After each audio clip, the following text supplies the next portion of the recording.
Hello, um, hello, Landon. This is my vocation, my vision vocation, or vocation vision, whichever one it is, but this is my video. I kind of have to talk quietly because he is passed out. But, yeah, when I think of vocation, there we go. When I think of vocation, the first thing that comes to my mind is ministry and mission and purpose. And just a little background on me, like I've told you, since I was young, a lot of people have seen a light in me, have seen the spirit in me, have seen the potential for me to be a minister, be in missionary work or ministry, this, that, and the third. And like I told you on the bus while we were in Israel, I have never really saw that for myself. In fact, I've always kind of ran from it. I've always felt like a Jonah.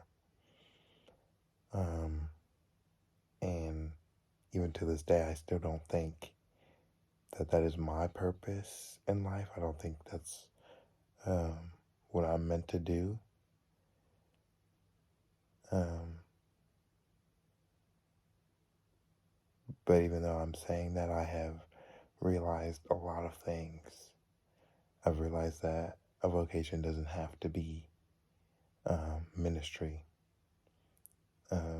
My definition of vocation has switched from ministry and working in a church to just being a good, well-rounded Christian in whatever walk of life I choose and others choose to embark on. So for me, it's like,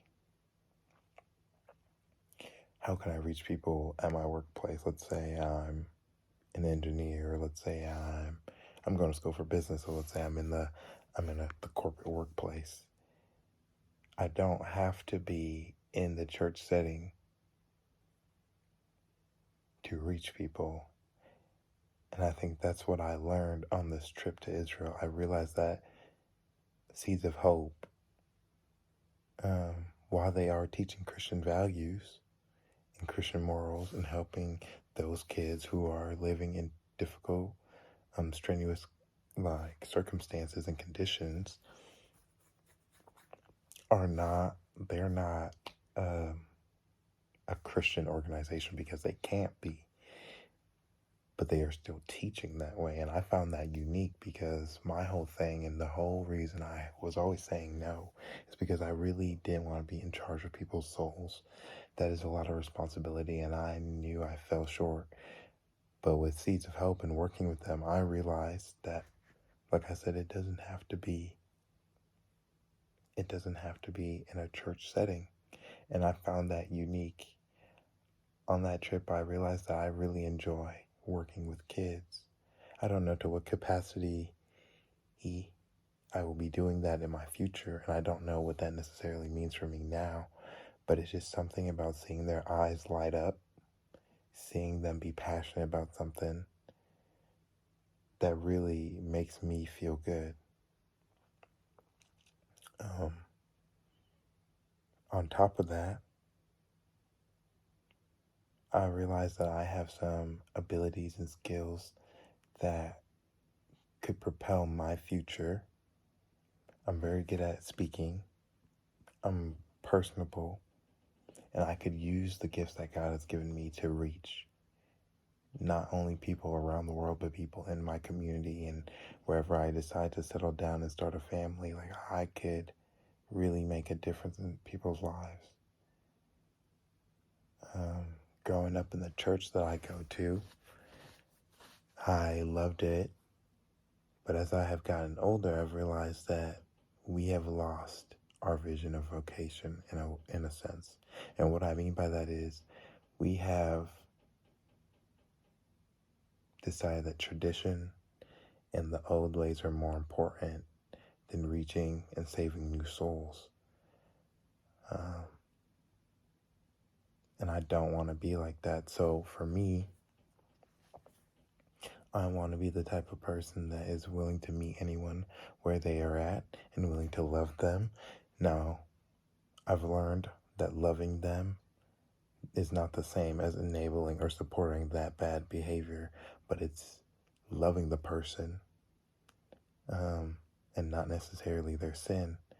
So I want to be the type of person that is able to do that, and in hopes to reach not only my peers, but maybe people older than me and maybe people younger than me, because I feel as though that is what God has called us to do. So that to me is what Jesus came down here to demonstrate to us. Though he did it in a religious sphere and religious teaching, the main purpose of his ministry was to instruct us on how to love one another and how to be there for one another and how to show them brotherly love. And I think, again, like I said, I can do that in a multitude of different ways. It doesn't have to be ministry. And I feel like that, again, was the thing that was holding me back. And I feel like I really came to understand that on this trip. So I am forever grateful for the trip. Again, I'm not sure what the Lord has in store for me when it comes to vocation. The vision isn't clear, but what I do know and what I've gathered and what I felt on that trip was I can do it. And there are multiple different ways and avenues for me to accomplish that. So yeah, like I said, I don't know what the Lord has in store for me, but I have now grasped a better understanding of what vocation means and what it can look like and the importance of it. And so I will forever be grateful for the trip that we went on, and I will forever be grateful to you for taking the time to hear me and understand me and get closer to me. And yeah, that's pretty much all I got.